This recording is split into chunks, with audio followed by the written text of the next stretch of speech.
El Instituto Mexicano de la Radio presenta Plantas Medicinales de México. Cultura, ciencia y sociedad. Con Ricardo Reyes Chilpa. Con el afán de conocer la naturaleza de sus vastas colonias en América, el rey de España, Carlos III, ordenó a finales del siglo XVIII realizar diversas expediciones cuyo fin práctico era inventariar los recursos vegetales y animales que fueran susceptibles de comercio. En el caso de la entonces Nueva España, la expedición además contemplaba recuperar información sobre las legendarias plantas medicinales que el protomédico Francisco Hernández había descrito en el siglo XVI. Esta empresa fue propuesta y liderada por el botánico español Martín de Cecé. A la expedición se incorporaría en 1788 José Mariano Mociño, médico y botánico nacido en la Nueva España, reconociendo así el talento y buen conocimiento de los recursos naturales de este joven criollo.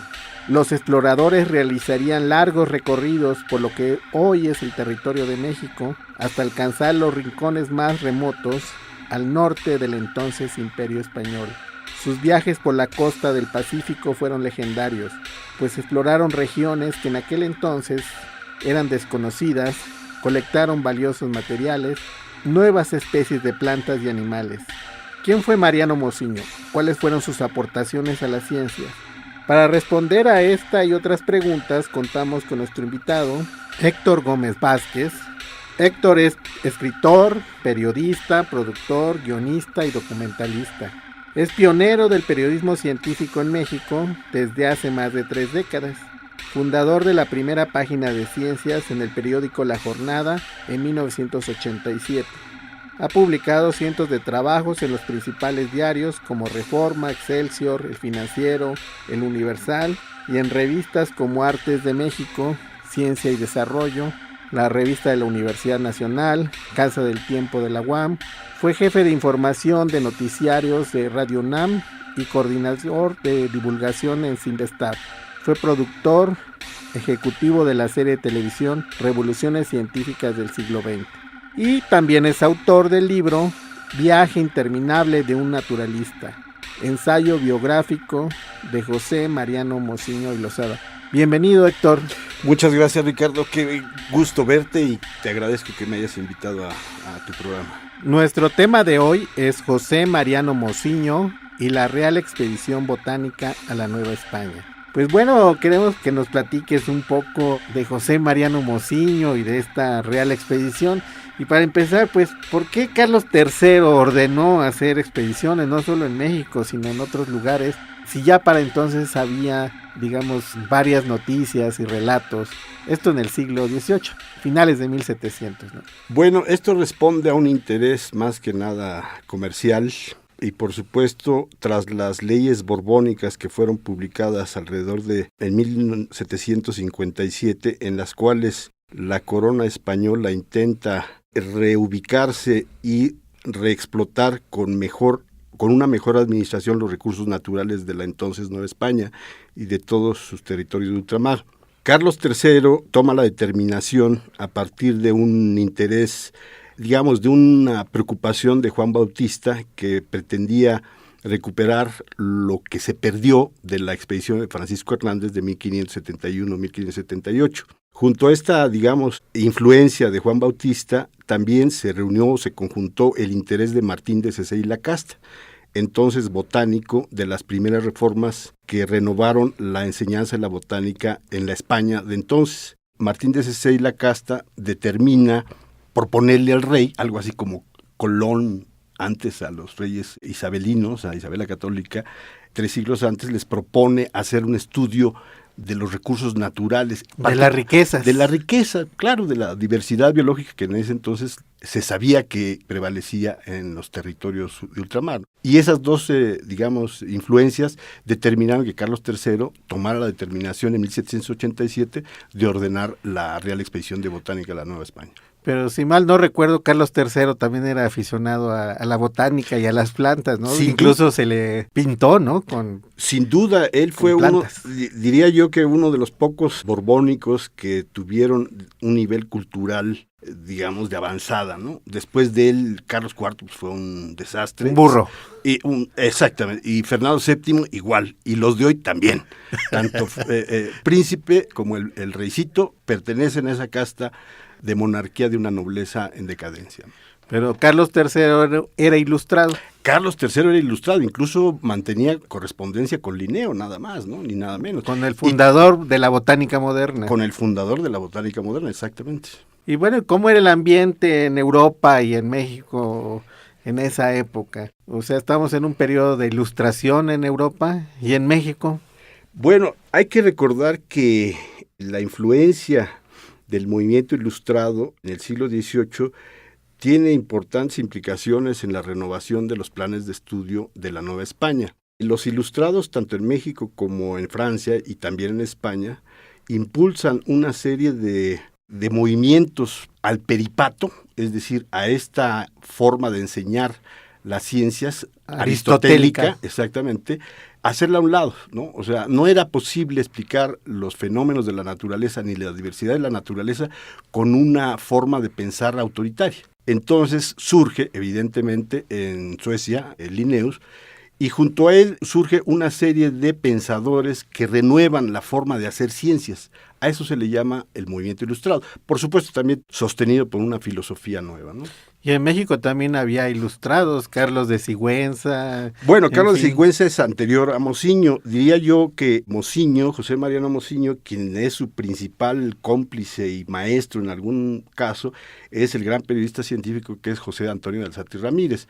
Junto con él, aunque José Antonio de Alzate y Ramírez se oponía a la metodología linneana, ambos son cómplices de alguna forma para que José Mariano Mociño, nacido aquí en Temascaltepec, en México, se pueda incorporar a esta travesía, a esta aventura de los ilustrados españoles al mando de Martín de Sese. Y eso era lo que te iba a preguntar, que ¿quién es José Mariano y Mociño? Porque yo creo que el auditorio casi nunca ha oído hablar de este nombre. No, todo mundo en México conocemos a Humboldt, por ejemplo, y José Mariano Mociño se nos olvida que antes de que Humboldt llegara en 1803, José Mariano Mociño y Losada había recorrido prácticamente todo el territorio mexicano 15 años antes, junto con Martín de Sese y otros de los miembros de la expedición. O sea, Mociño para mí y el grupo de expedicionarios es la aventura científica más grande que se hizo en el siglo XVIII en las ciencias modernas, pensando en las ciencias biológicas.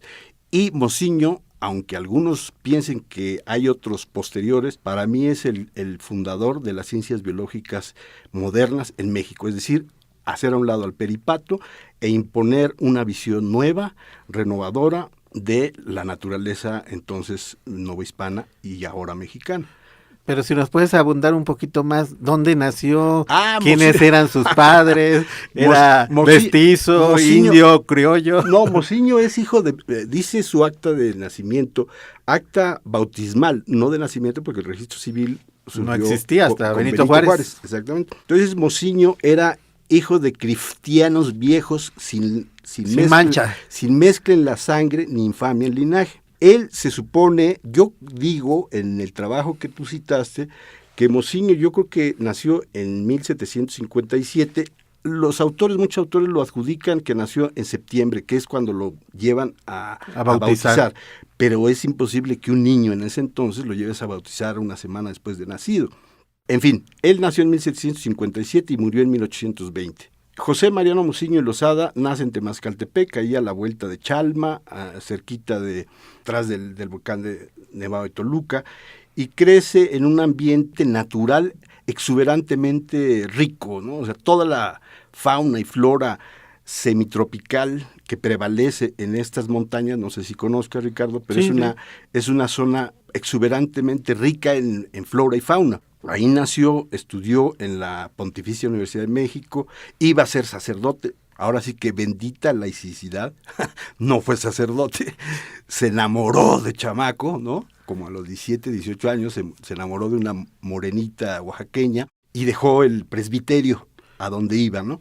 Estudió en la Pontificia Universidad de México, se licenció como médico, se enamoró y se fue a Oaxaca, ahí hubo diferencias con su amada y regresa a la Ciudad de México y se incorpora a esta expedición. Y esta expedición que trabajó, si no mal recuerdo, por 15 años, fue un poco largo el periodo, ¿no? Sí, de hecho él se incorpora en 1789, no en 1788.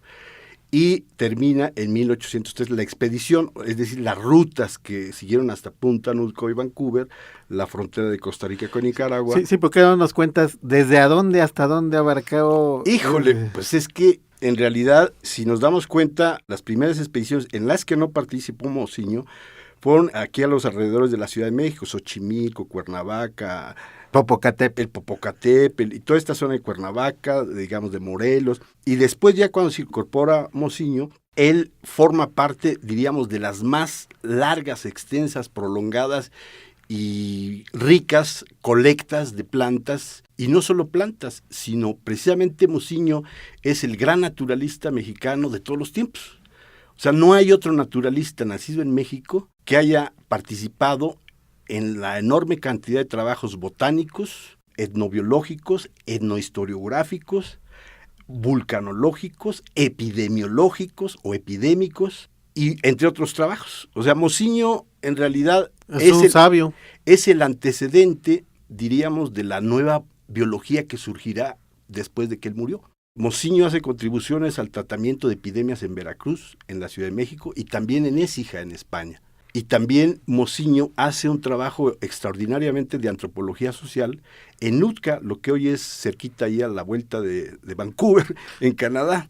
Bueno, pero es que hay que mencionar que también la expedición o parte de una de las expediciones llega a lo que es California, Oregon, Washington, exactamente, Vancouver. Cuéntanos de esa expedición y de lo que él escribió. Lo que pasa es que en ese entonces, acuérdate que había un litigio muy fuerte imperial entre el imperio emergente, que son los británicos, y el imperio español. Entonces Mociño forma parte de la expedición de límites por Carlos, en este caso ya Carlos IV, que nombra a una comisión para litigar desacuerdos militares que estaban a punto de desarrollarse contra los británicos en los territorios del norte continental. Pero ya estamos hablando de Canadá. Exactamente. Hasta allá ya eran los territorios de Nueva España. Bueno, pues vamos a un corte y continuamos platicando sobre esto. Plantas medicinales de México. En un momento regresamos.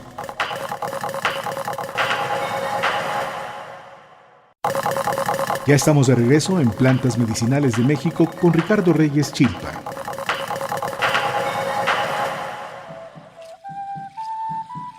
Al habitar lo más profundo el alma de los pueblos, los vegetales son la esencia natural que da la tierra. Y al asegurar la progenie al tiempo de pintar y embellecer el paisaje donde aflora, la flor es momento y símbolo de fertilidad. Para el humano, el vegetal concentra y conjuga la pasión por la belleza, la vida con la muerte, lo efímero con lo permanente. Impone la fortaleza orgánica sobre la rugosidad terrenal al fecundar la salud cuando alimenta y sana. Hace de la planta medicina, convierte al jugo de la savia en sabor del fruto sagrado, a la esencia en perfume. Es oxígeno, luz y sombra, fuego, material y ornato. En silencio, en lo alto de una montaña o sobre las copas de los árboles, acompaña y seda la mirada. Sus verdores calman al espíritu y en ocasiones, al ingerirlos sin el debido recato, trastorna la mente del incauto. Ya estamos de regreso. Nuestro tema de hoy, José Mariano Mociño y la Real Expedición Botánica a la Nueva España, con el periodista Héctor Gómez Vázquez. Héctor, estábamos platicando de esta expedición o estas expediciones y que en una etapa comprende el registro a lo largo de la costa en barcos, de la costa pacífica de México, y que va a llegar muy lejos. ¿Hasta dónde llegaron? Llegaron ellos a la bahía de Nootka, entonces poblada por los nutquenses o nutqueños. Ahí José Mariano Mociño pernocta alrededor de 6 meses. Estamos hablando de Canadá. Ya es Canadá actualmente. Hasta allá llegaban los límites del Imperio Español y por supuesto de la Nueva España. José Mariano Mociño se incorpora a la expedición que el rey español había decidido porque había habido un enfrentamiento entre españoles e ingleses. Juan Esteban Martínez, si mal no recuerdo, ahora sí que un gandaya español que les puso una repasada a una embarcación británica y estuvieron a punto de entrar a conflictos que podían llevarlos a más. Mociño llega como naturalista. Ahí es cuando el rey Carlos IV acepta la propuesta de Martín de Cesé, director de la expedición, de nombrar a Mociño como naturalista de la expedición. Es decir, él representa a la Nueva España en ese grupo de científicos y navegantes que iban a determinar los límites entre el territorio británico y el territorio hispánico o no hispánico. Y ahí Mociño hace, diríamos, yo creo, y yo así lo confirmo y lo documento en mi trabajo, es precursor del periodismo científico. Y es precursor incluso de lo que ahora conocemos como National Geographic. National Geographic entonces no existía. Y lo que hace Mociño precisamente es un trabajo de un naturalista en el más extenso sentido de la palabra. Mociño hace trabajos de antropología, es decir, hace una descripción física, sociológica de la religión, del lenguaje, de los hábitos, de las costumbres, de cómo cazaban las ballenas, por ejemplo, estos nutquenses, ¿no? Pero no solo eso. Mociño hizo un trabajo también de botánica, de ornitología, hizo un trabajo de mineralogía. ¿Del idioma? Del idioma, por supuesto, de poesía, de la poesía, claro, de los nutquenses. Yo creo que Noticias de Nootka, fíjate el título que le puso. La mayoría de los autores que han estudiado esta expedición nunca pernoctaron en ese título. Mociño es un reportaje, un gran reportaje, Noticias de Nootka. Así se llama y afortunadamente se ha recuperado. Es un manuscrito, es un texto que le publicó primero en Guatemala, fíjate. Como 7 años después de la expedición, de que regresó Mociño, en Guatemala se publican las Noticias de Nootka. O sea, mientras los diplomáticos estaban negociando los límites y a punto de agarrarse del chongo, Mociño estaba registrando todo lo que ocurría a su alrededor. La gente, lo que comían, cómo vivían, sus costumbres, la flora y la fauna. Cómo cazaban ballenas, por ejemplo. Es formidable, él lo describe, dice, ¿cómo es posible que en una piragua 3 o 4 individuos tengan la capacidad de cazar al animal más grande del planeta? Y lo describe con una belleza literaria también. Yo creo que Noticias de Nootka es uno de los trabajos más brillantes del periodismo científico de entonces, diríamos, ¿no? Muy bien, muy bien. Bueno, y regresa Mariano Mociño a la capital de la Nueva España. Sí, pero aquí había, como siempre, un grillerío entre los políticos y ya sabes, o sea, él prefería andar en el campo. Y afortunadamente viene la orden para que se recorran los territorios de Guatemala. Se va a la Capitanía de Guatemala, también hace contribuciones al tratamiento de enfermedades endémicas y pandémicas. Hoy no sabemos qué enfermedades enfrentó, pero hoy las tenemos: uncinariasis, ascariasis, lesmaniasis, chagas, difteria, etcétera. Hay una cantidad de enfermedades de la pobreza que él, con la pobreza de recursos, intentó tratar, que es muy reconocido en Guatemala, por ejemplo, también. Y en Guatemala hace la primera flora científica lineana en América, en todo el continente. La flora de Guatemala es la primer flora que aplica o que desarrolla la metodología recién creada por Charles Linnaeus en Suecia y la aplica para armar su flora de Guatemala, que es uno de los trabajos de la flora perennifolia selvática más brillantes que se hicieron en el siglo XVIII y posteriores. O sea, hablábamos de que Mociño conoció tanto la selva como las regiones Sonora, Tamaulipas, la Huasteca Potosina, el desierto de parte de Chihuahua, Canadá, San Francisco, Guatemala, Costa Rica, Nicaragua, y no solo eso, subió a volcanes en erupción. Y hay tanto en Tuxtla, Veracruz, que hay una cosa... San Martín Tuxtla. No es el volcán de San Martín. En San Martín Tuxtla hay un volcán que hizo erupción en ese entonces. Pues Mociño asciende al volcán en plena erupción. Y eso lo repite también en Quetzaltenango, ¿no? Entonces es un tipo con una brillantez, digamos, y una capacidad. Él construye aparatos de electricidad, imagínate. Estamos hablando de 1797. O sea, contemporáneo de Franklin, contemporáneo de los creadores, de los domesticadores de la energía eléctrica. Entonces es un tipazo, o sea, es un personaje, digamos, desafortunadamente desconocido en México, pues por la maledicencia de nuestras autoridades, incluso de la parte cultural, ¿no? que hacen muy poco por recuperar a estos personajes brillantes de la ciencia mexicana. En Ginebra, donde estuve, donde fui a ser parte de esta investigación, lo reconocen como uno de los botánicos más importantes, ¿no? Comparado con Humboldt. Platícanos, bueno, ya llegó de Guatemala, ya va a la Nueva España y luego, ¿qué sigue? No, es que es una historia larguísima. Bueno, en breve, pues él regresa a México para embarcarse precisamente para editar todos los trabajos que han reunido durante 15 años, desde 1787 a 1803, y junto con Martín de Cecé se queda en Cuba, pero son llevados a la Nueva España, a Madrid, para editar y compilar toda su obra, una obra enorme. Son 20, 30, 40 volúmenes, si se hubiera editado como él lo concebía. Desafortunadamente llega a España y España está en una revoltura. Napoleón invade España. ¿1808? Él llega en 1804, pero en 1808, precisamente cuando Napoleón Bonaparte invade España y le da una repasada a Carlos IV, impone a Pepe Botella. ¿A su hermano? El botellón, sí, Pepe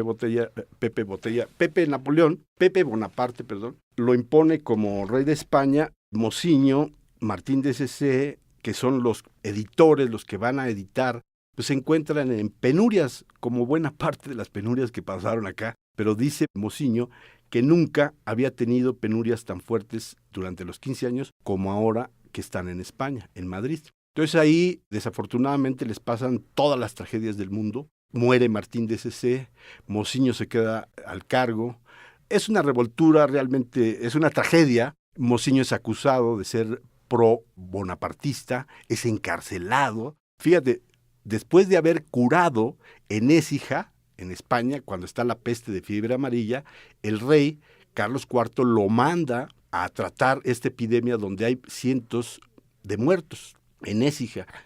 Y Mociño aplica una metodología que había desarrollado aquí en Veracruz, que había desarrollado en Chiapas, que había desarrollado en Guatemala, que había desarrollado en la Ciudad de México, y que es harto jabón, limpios por allá, sucios por allá, báñense, ¿no? Que se asoleen, que se ventilen.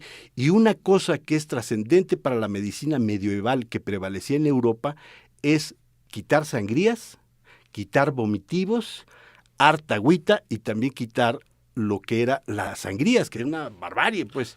Pero bueno, va a dar a la cárcel y luego lo perdonan. Lo perdonan, afortunadamente, porque se demuestran que Mociño había hecho obra para el bien público, para la salud pública. Yo creo que el informe de Écija, digamos, el tratamiento médico que aplicó es precisamente precursor de lo que yo decía hace un rato. Es precursor de la nueva medicina, de la medicina preventiva, de la medicina revolucionaria que surgirá posteriormente a Mociño. Es encarcelado, es liberado, pero se le obliga al exilio. ¿Y va a dar a dónde? Va a dar a Montpellier, y ahí es la frontera de Barcelona con Francia, y ahí es cuando conoce al gran botánico suizo Auguste Piramus de Candolle, que es el botánico más prestigiado de la botánica moderna, tanto de Francia como de Ginebra, de Suiza. Y él lo ayuda, y es una odisea perfectamente. Ellos dicen que es una tragedia, yo creo que es una épica. A lo largo de ya 200 años que ocurrió esto, finalmente nos damos cuenta que gracias a Mociño, él rescató las ilustraciones, porque hay que acordarse que los botánicos, los expedicionarios iban acompañados de dibujantes, Vicente Lacerda y Atanasio Echeverría, que son los grandes artistas que dibujan alrededor de 2.000, sabemos ahora que son 2.400, 2.800 dibujos. Mociño, a costa de su vida, los preservó durante toda esta odisea, desde que, imagínate, lo exilian de Madrid y se va en un carromato, ¿no? Un carrito ahí hasta la frontera montañosa de Montpellier con Francia. Y vive en condiciones miserables. Bueno, la historia pues es larguísima, como tú lo sabrás, ¿no? Tú has leído buena parte de esta odisea. Para mí es una épica a 200 años, ¿no? Pese a las desgracias que le pasaron, es una épica porque su obra, gracias a su actitud, buena parte de su obra se salvó. Aunque mucha no se editó, que es la tristeza. Que es lo que digo, las autoridades actuales mexicanas en estos 200 años nunca han reaccionado a hacer un trabajo serio. Pero bueno, antes de que entremos en ese tema, él regresa finalmente a lo que era España, a Barcelona. Él pernocta de 1813, 1814 hasta 1820, vive en el exilio, en Montpellier, ayudándole con Auguste Piramus de Candolle a hacer lo que se llamó la flora de las damas de Ginebra o la flora de México, que es una de las obras más bellas del sentido público de los suizos. ¿Y por qué damas? Porque es una historia hermosa, es una de las historias más hermosas que revelan por qué Ginebra en particular tiene esa conciencia cívica. Es decir, cuando Mociño le dice a Auguste Piramos de Candolle, llévese toda esta obra, ya estoy muy viejo, ya estoy muy achacoso, no hay futuro para mi vida, llévesela. Auguste Piramos de Candolle se la lleva a Ginebra, pero después llega una orden del rey que dice, véngase a Madrid, vamos a recuperar su obra, no sé qué. Él estando en Montpellier, le pide a Auguste Piramos de Candolle que regrese su obra. Y entonces Auguste Piramos de Candolle se da cuenta que ese material, esas bellas láminas que pintó Atanasio Echeverría y Vicente Lacerda, ya no las va a tener en sus manos. Entonces convoca a artistas de Ginebra y son las mujeres, las artistas mujeres, las que se ponen a pintar. Imagínate, en 10 días, 1,400 dibujos de plantas de una belleza extraordinaria, la acuarela. Por eso se le llama la flora de las damas de Ginebra o flora de México. Yo estuve allí en la biblioteca del Herbario Nacional de Ginebra y vi esas, y las fotografié y las videograbé y entrevisté al director de entonces, Hervé Bordet, de esa biblioteca, y la historia es hermosa, porque en 10 días, imagínate el trabajo que hicieron alrededor de 120 personas, 110 personas, la mayoría mujeres, que se ponen a pintar las flores. Y esa es una obra que preserva la Biblioteca de Ginebra como un tesoro nacional, que no va a salir nunca, que no va a salir nunca de ahí. Auguste Piramos de Candolle regresó las láminas a Mociño, y Mociño precisamente es cuando muere, en 1820. Ahora, no sabemos por qué, si se enteró del saqueo que le habían hecho en Madrid, porque saquearon, todos sus materiales los saquearon y los vendieron a los ingleses. Yo tengo referencias, incluso documentadas, de que el material, las especies que ellos colectaron, están en el British Museum, en el Botanical Garden de Londres y en muchos otros lugares donde los mercenarios, vendieron sus materiales. Bueno, desafortunadamente se nos está acabando el tiempo, pero me gustaría que platicaras un poco sobre tu libro, sobre Viaje interminable de un naturalista. ¿Quién lo publica? Platícanos un poco. Bueno, pues tuve la fortuna de terminarlo como en 2003 y en 2005, afortunadamente, la Academia Mexicana de Ciencias y el Instituto Politécnico Nacional benevolentemente publicaron este libro. Este libro es producto de una larga investigación, no sé, de muchos años, que yo vine documentando. Me fascinó esta historia desde que yo empezaba a hacer los primeros reportajes de divulgación científica. Híjole, parece que no, pero yo soy muy joven. Parece que fue ayer. Parece que fue ayer. Sí, en 1981 yo vi un letrero ahí en la biblioteca del entonces Instituto de Biológica de la UNAM, que nada más el título te vas a enamorar. Decía El peregrinar de las flores de México, de un suizo que en homenaje a esta expedición escribió un libro. Y yo dije, qué bonito nombre, El peregrinar de las flores de México. Entonces me fascinó, empecé a documentar, etcétera, hasta que pude hacer un viaje de investigación en bibliotecas, herbarios, etcétera, en México y en algunos países, y reuní este libro y afortunadamente se publicó. Ya está agotado, creo que a nadie le interesa. Pero lo pueden buscar en las librerías de viejo, lo que sea. Bueno, ojalá y haya, quizá en las bibliotecas, creo que en la UNAM hay un par de bibliotecas que lo tienen y pues no sé, la verdad. Bueno, se lo recomendamos al auditorio que lo busquen. Ah, no, sí. No, más bien alguien que tenga lana, que le meta un billete para hacer una edición popular o una edición ilustrada como deberíamos de hacerla. Bueno, pues lamentablemente nos tenemos que despedir, te agradecemos mucho. No, a ti, Ricardo, espero que mis comentarios sirvan para algo, ¿no? Bueno, estuvimos con el periodista Héctor Gómez Vázquez con el tema José Mariano Mociño y la Real Expedición Botánica a la Nueva España. Los esperamos en el próximo programa. El Instituto Mexicano de la Radio presentó Plantas Medicinales de México. Cultura, ciencia y sociedad.